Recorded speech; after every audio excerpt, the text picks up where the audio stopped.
Buenos días, doctora. Buenos días, compañeros.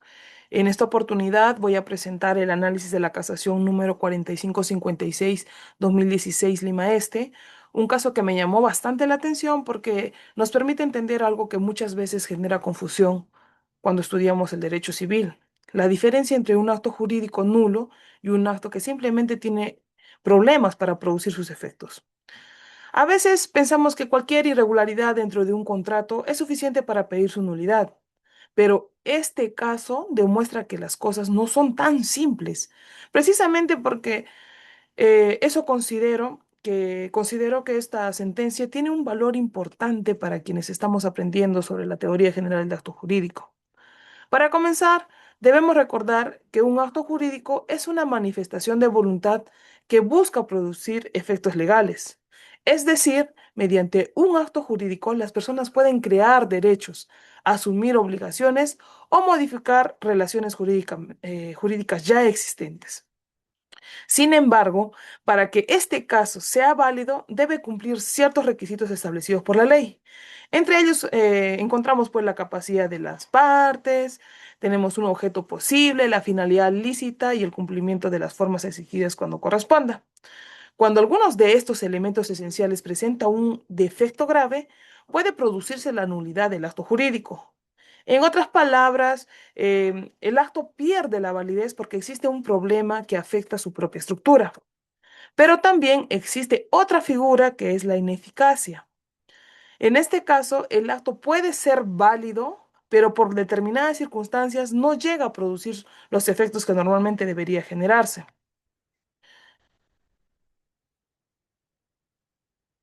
Entonces, nos hacemos las siguientes preguntas, ¿no?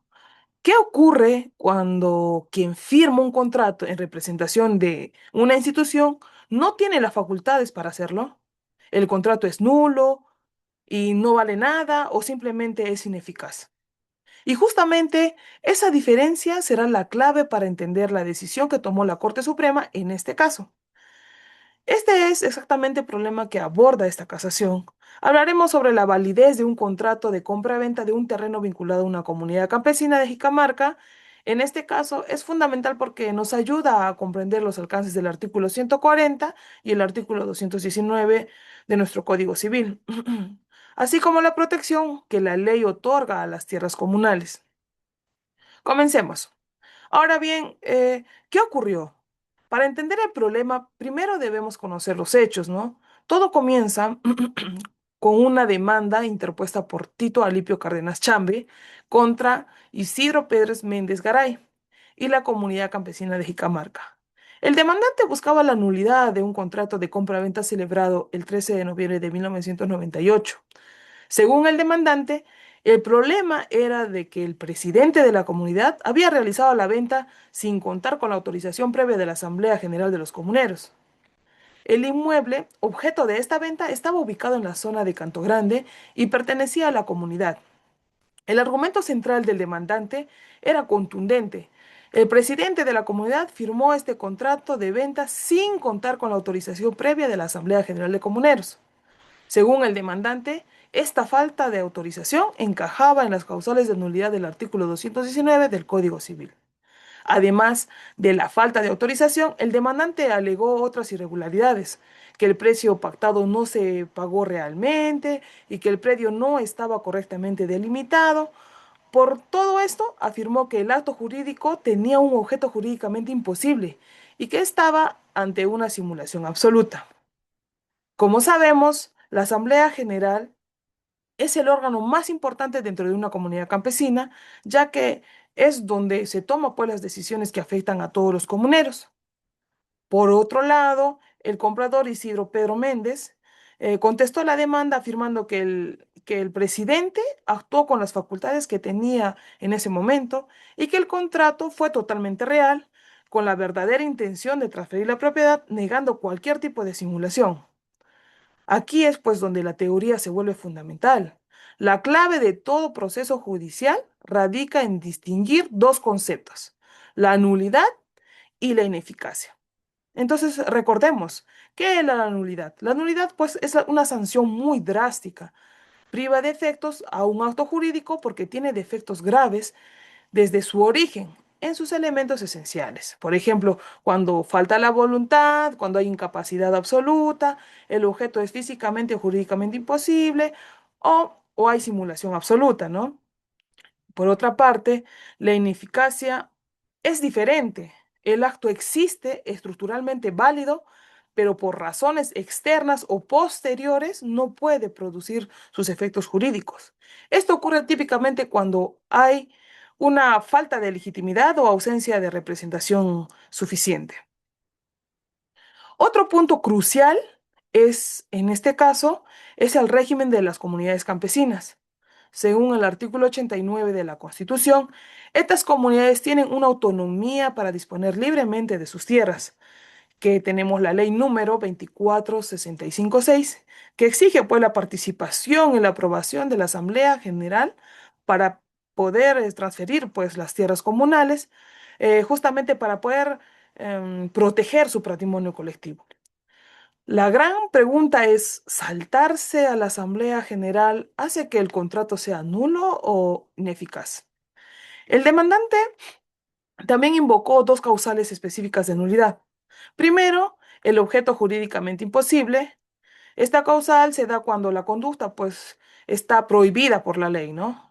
Y la segunda causal, que era la simulación absoluta, que ocurre cuando las partes fingen celebrar un contrato, pero en realidad no quieren producir ningún acto o un efecto jurídico. Durante el proceso, los jueces analizaron distintos documentos y medios probatorios para determinar cuál de las dos posiciones tenía el sustento. Entonces, veamos, ¿no? ¿Cómo resolvieron los jueces este problema, ¿no? que hay en esta comunidad campesina? En primera instancia, el juzgado declaró la demanda infundada, concluyendo que los cuestionamientos del demandante no demostraban que el objeto fuera jurídicamente imposible, ni probaron que existiera simulación absoluta. El caso subió a la sala superior, la cual confirmó la decisión de la primera instancia. El colegiado determinó que los argumentos del demandante tenían que ver con la representación y las facultades del presidente de la comunidad, lo cual no constituye una causal, pues, de nulidad absoluta. Y finalmente, llegamos a la Corte Suprema a través de los recursos de casación. La Sala Civil Transitoria le dio la razón a las instancias anteriores, declarando infundado el recurso de casación, estableciendo que la controversia no pertenecía al ámbito de nulidad del acto jurídico. La Corte determinó que vender un terreno sin la autorización de la Asamblea no convierte al objeto en jurídicamente imposible, ya que el terreno en sí mismo sí puede ser transferido. El problema real recaía en las facultades de quien representaba la comunidad, en este caso pues el presidente de la comunidad campesina. Por lo tanto, era un problema de eficacia del acto jurídico, no de nulidad absoluta. A modo de análisis crítico, podemos decir que la decisión de la Corte Suprema es jurídicamente correcta. La nulidad es una sanción excepcional y no se puede aplicar a situaciones que no están tácitamente previstas en el artículo 219 del Código Civil. Ahora, vamos a resumir toda esta casación en tres lecciones que nos deja este caso. Primero, que la falta de autorización de la Asamblea no hace que el acto sea nulo. Es un problema que afecta la eficacia del acto y la representación. Segundo, que no hubo objeto jurídicamente imposible porque el terreno era un bien que legalmente podía venderse. El defecto estaba en la actuación del presidente, no en la naturaleza del inmueble. Tercero, no hubo simulación absoluta porque el comprador ejerció los actos de posesión, lo que demostró que la intención real de transferir la propiedad sí había, pues.